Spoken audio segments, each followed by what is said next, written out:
Wow, what an incredible film and theater experience. Two things happened to me when seeing Warfare.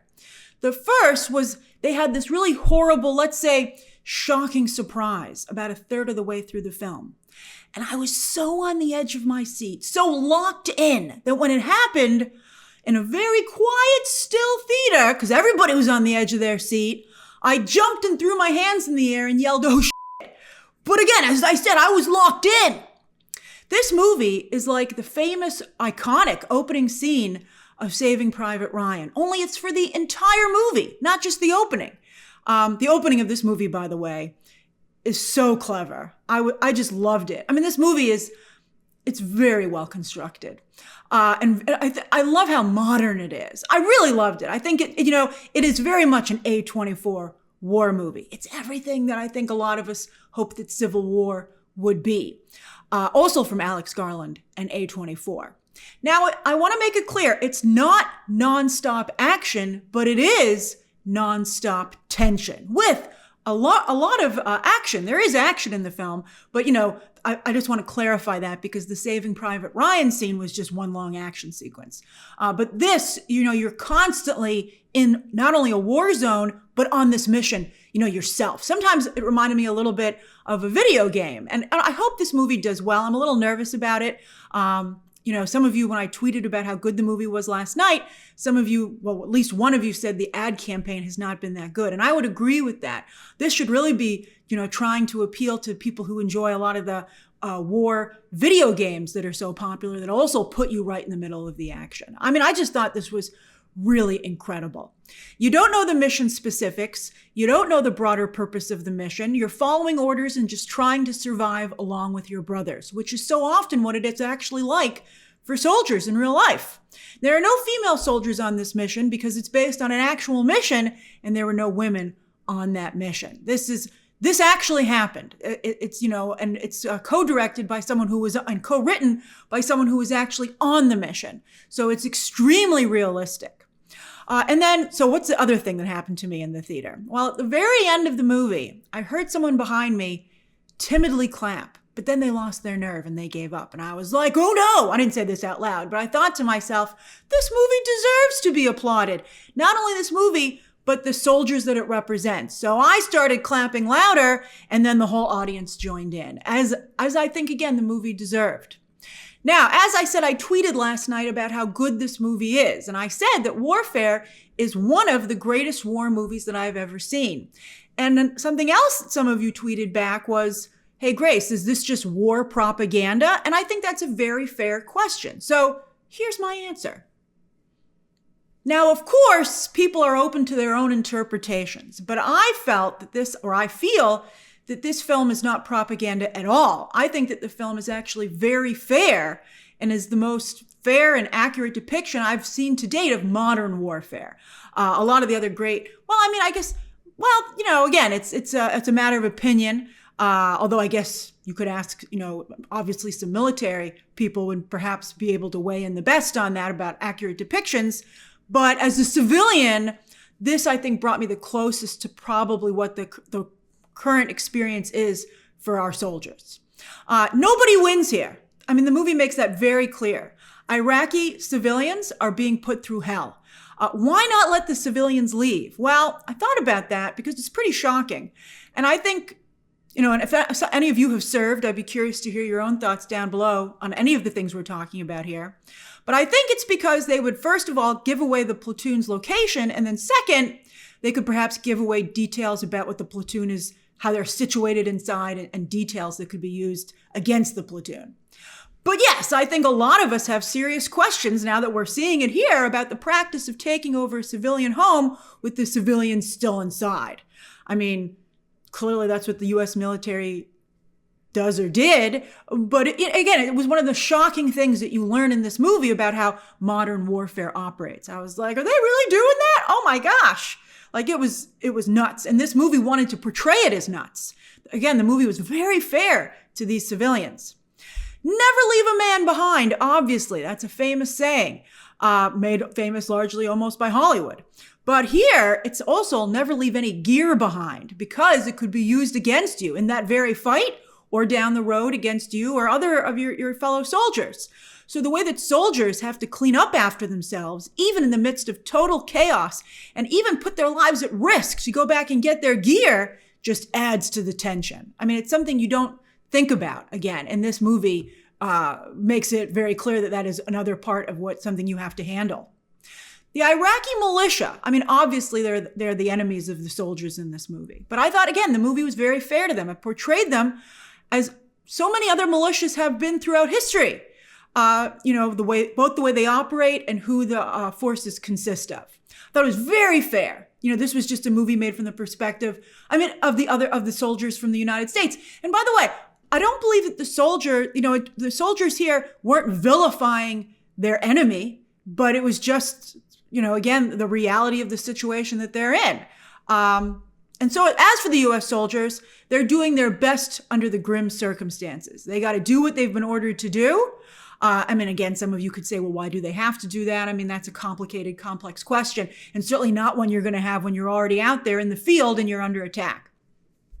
And again, they're just trying to get home with, I might add, very little support from their higher ups. I don't want to give away any spoilers, but let's just say in the third act, they're forced to, again, let's just say, because again, I don't want to give any exact spoilers away, but go over their CO's head. And back to my comparison to the opening sequence of Saving Private Ryan, I brought that up for several reasons. Not only to compare the quality of the filmmaking, visceral, accurate, really putting you in the action, but also because both are meant to show the true horrors of war. You see, back during World War II, for those of you who don't know your film history, or Hollywood history, I guess is a better way to say it, Hollywood in film and television would often hide the horrors of war, as there was a draft. And a lot of those films and television shows, I would say, do qualify as propaganda, particularly in hindsight. I think that a lot of the people who made them at the time felt they were doing the right thing, because old school Hollywood, much like the old school press, often felt it was their responsibility to protect civilians from the horrors of the world. But of course, today, modern Hollywood and the modern press feel largely that it's their responsibility to inform civilians of the horrors of today. And warfare very much fits with that ideology. Speaking of the modern military, these days, it's an all-volunteer force, something that I was keenly aware of when watching this movie. These men signed up for this. It's a height of bravery. I really, I don't want to politicize this movie at all, but, I think it's very important to support our troops, for any country to support its troops, not only when they're in service, but when they're veterans as well. And I think this movie, like many war movies, makes, really highlights that. These are young men who, if they weren't in the military, might be messing up a Minecraft theater, although this mission took place in 2006. But you know what I'm talking about. They're supposed to be having a great time in life. They're rascally. And this movie doesn't hide the fact that these are very young soldiers. They're very young men. But it also shows how they're able to snap into the professional soldier mode when needed, at any moment. And for the most part, they are very, very good at their jobs. This is a platoon of Navy SEALs. They really mean business. They're highly trained and very, very effective in the field. To see that transition from carefree young men to professional soldiers, to just how quickly they can get down to business, it's an amazing thing to see. Make no mistake, as is depicted here, the Iraqi militia is formidable. But you can see a clear difference between the two forces due to circumstances. The U.S. military is a machine of procedure and jaw-dropping military might. The Iraqi firearms feel like regular firearms, but when the Navy SEALs begin firing, the sheer power of their weapons is staggering. At first, it's thrilling, but then it occurs to you what kind of hell you have to be in to need such a weapon. I've never seen a weapon like this outside of like fantasy movies and stuff like that. I was just really amazingly well portrayed.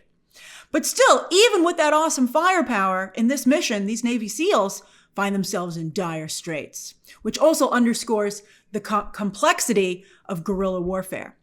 The movie also, which by the way, America was one of the first to utilize in the American Revolutionary War. which they learned from the Native Americans, who gave them a heck of a time when they, so they learn from thy enemy. All right, so also the movie also points out that unlike in so many other movies, these soldiers here are a team. They need each other not only for camaraderie, but to operate, but to live. This is how they're going to stay alive. You can see clearly why people who serve together in combat have a bond that's unlike any other.